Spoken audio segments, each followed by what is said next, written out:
I want to tell you of a great love. If you know anyone who has ever traveled with me, even hiked with me around town, you know that I tend to rush around seeing everything and then settle on something that catches my eye, something that gives me pause. And then I could spend hours there just looking and listening to what I see. That's what happened to me late afternoon in a little town in Italy called Assisi on my first visit there, about the age of 30. I stopped at the Basilica of Santa Chiara, and I found myself gazing at Claire's mummified body in its gilded casket behind glass. She lay there in her long black habit, her head wrapped in white, a bunch of plastic lilies in her hands, gazing, it seemed to me, towards some distant place.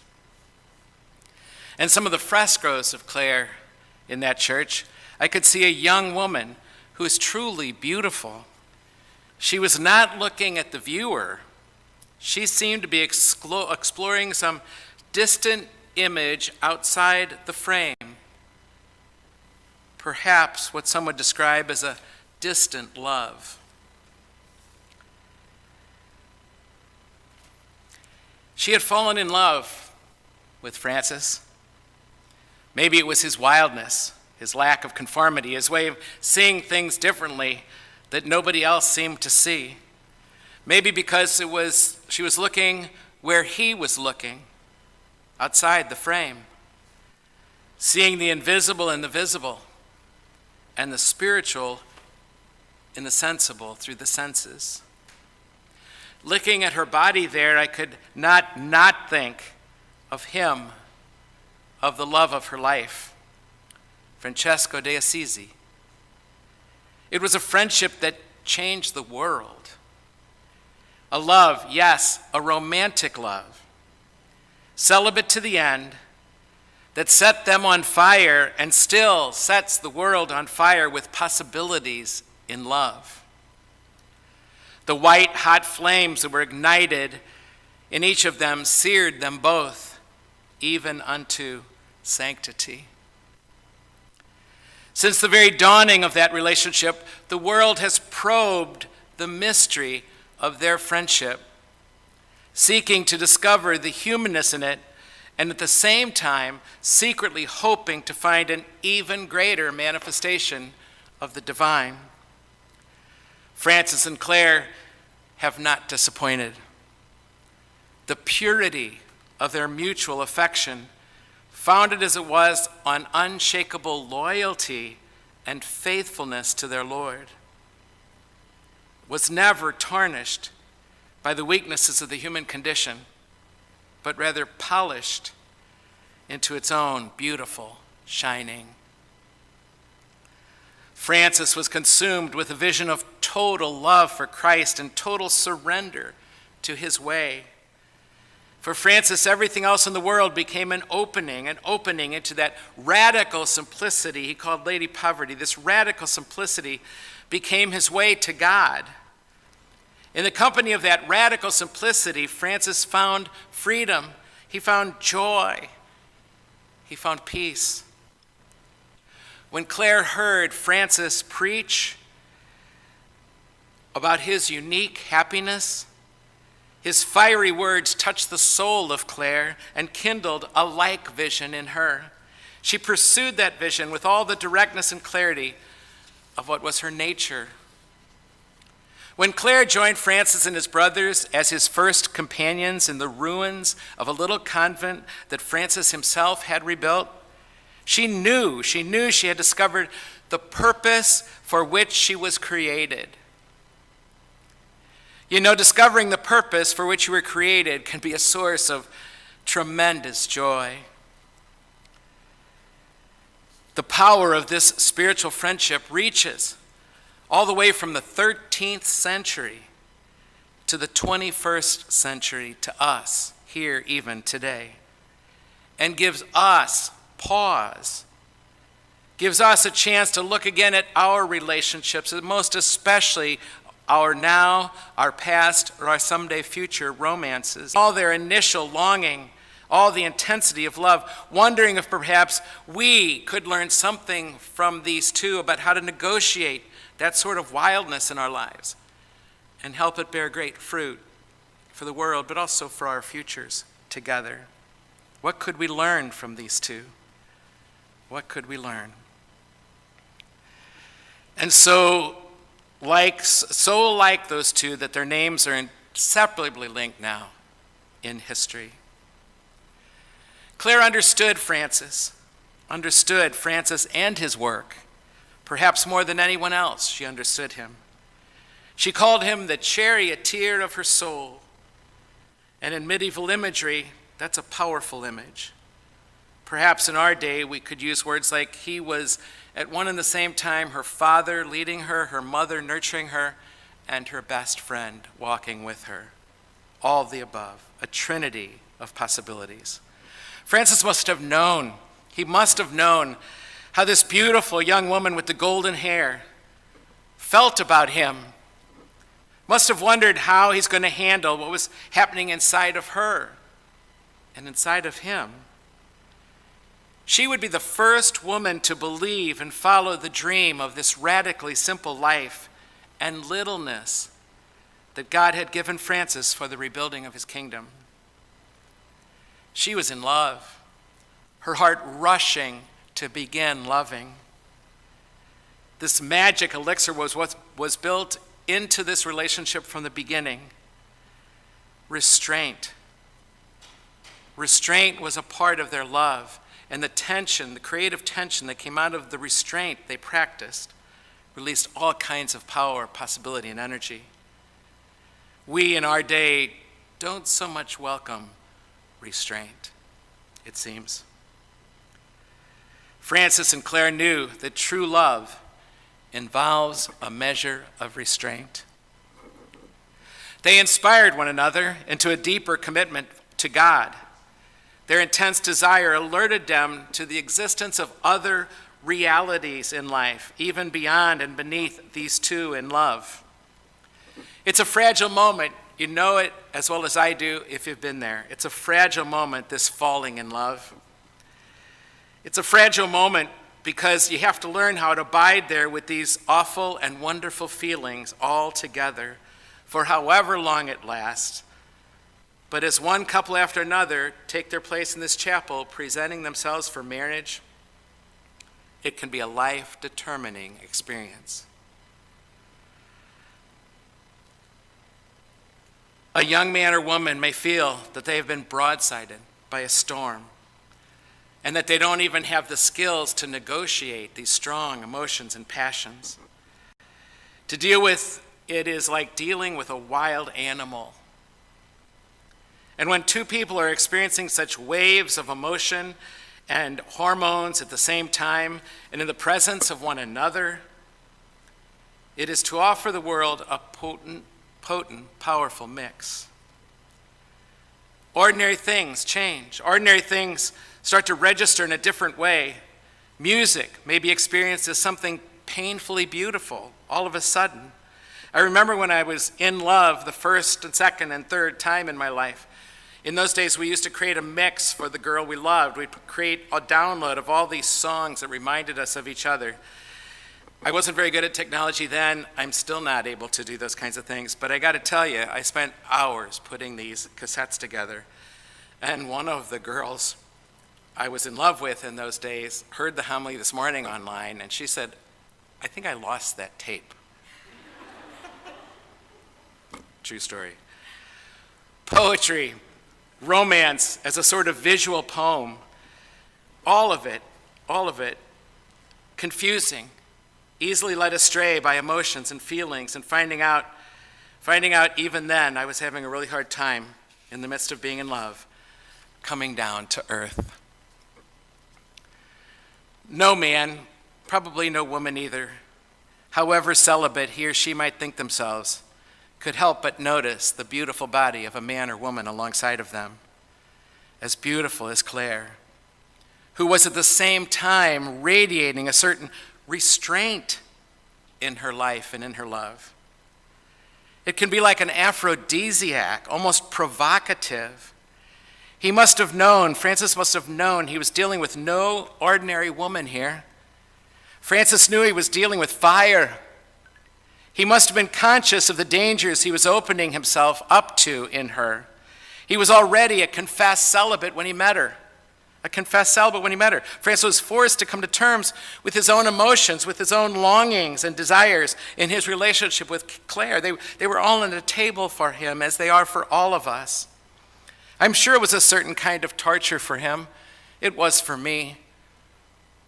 No matter how his will for chastity and celibacy, trying to figure out what he was feeling, questioning his dreams and the direction of his life, he would have asked himself whether he possessed the courage to maintain his vows.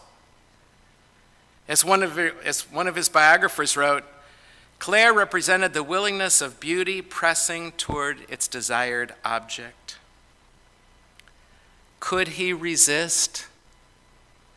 Or was he just another would-be ascetic, concealing his real feelings under his cassock? Two keys to figuring out how to live when we're in love, if you would dare anything like a true spiritual friendship, romance. Granted the powerful physical attraction that transpired between these two young people, that took on something altogether different, they were inspired, these two, by a mutual desire to realize something deeper, something wider. In an age of emotional love, the concept of a spiritual love sounds inconceivable, probably crazy. Yet she did it. So did he. The facts are in the books. We can turn to them for inspiration. We can beg their intercession to help us do it well in our day. She did it for love, and their restraint was for love too. It was ennobling, this restraint, and it brought out the best in both of them. This was a true mystical marriage. Today, we may see these acts of restraint as being somewhat extreme in our minds looking back into those days, wondering how any self-imposed absence or abstinence might strengthen and deepen love. We have two people on our staff here who have been through a romantic relation separated by absence and abstinence. Troy and Sean, they will tell you their story. They know the power of both. They know how hard it is to negotiate those gifts, and how that creative tension between what's in my heart for this person and what's not possible or not right can create us, can create me. But that would be to miss the point, really, unless we go to somebody we trust with wisdom to talk to us about how this works. How can I put some sort of restraint, healthy restraint, into my marriage, even of many years now, and into dating as well? You see, my friends, Claire loved the Lord. Claire loved the Lord. And I can say this for Troy and for Sean as well, to bring it to faces that you know. Claire loved the Lord with her whole heart, and Francis was also a part of that love. She did not have trouble sorting that out because the two had always been associated in her mind. She did not love God in the abstract. She loved God incarnate in her lover. She loved God incarnate in Francis. She found God in Francis. And wherever one was, there was the other also. She never, ever thought that this feeling in her divided her love between Francis and God. They were one and the same thing, through God to Francis, through Francis to God for her. And here lies the secret, my friends, for all to hear. The vow she took was not to Francis, it was to what she found in Francis. In that very, very human being, she found something very, very God. And that God she was wed to led her to be wed in mind and heart to Francis. Now they were one. and she and Francis alike, and everything from the dream they shared to the very clothes they wore. She would hold fast to the total poverty, this radical simplicity of this ecstatic moment till the end of her days. Now she and Francis shared everything that mattered to her in life. And what greater union can two people have than to have their union in the Lord? What greater union can two people have than to have their union in God? And so Claire followed Francis because she loved the treasure he found. She wanted that treasure for herself. She heard him speak of what he found, and a passage in her heart opened up. She was Claire and he was Francis, and together they would show the world its hidden heart. The Lord stood between them, but he was transparent there. They saw each other even more clearly through him. That's the mystery of a spiritual friendship. And it all began with Francis in that little Eden called Assisi. And that is why she loved Assisi so. Their love began there. The three of them, Francis and Claire and their Lord. I can't help but thinking, Paul, when he wrote to the Philippians, some 1,200 years before Francis and Claire fell in love like this. And tell me if this might not sound something like who they were. Whatever is true, whatever is honorable, whatever is just, whatever is pure, whatever is lovely, whatever is gracious, is there any excellence? If there is any excellence, and if there's anything worthy of praise, think about these things. I can't not think of Francis and Claire when I think of those things, nor can I not think of those things and not be led to Francis and Claire. Let me conclude by going back to the scene where a lot of this unfolded for me. Gazing at Claire's body in that gilded cage, I was reminded of the fact that it was as recent as 1850 that her remains were discovered, buried in the rock beneath the altar of the church. For 600 years, she laid there, sleeping her long sleep. And I wondered what she dreamt about, and if she dreamt of the man who inspired her to such a uniquely vigilant life in the service of her God. When they exhumed her, she was not clutching a bunch of fake lilies, as she does today. Rather, in her frail hands, so withered and so bird-like now, there lay a copy of the monastic rule that Francis himself carefully prepared for Claire and for her sisters to live by. It seems as though even in her last breath, this remarkable woman had reached out for what had sustained her the most: the knowledge that living a radically simple life with healthy restraint and total surrender are the markers of a complete love.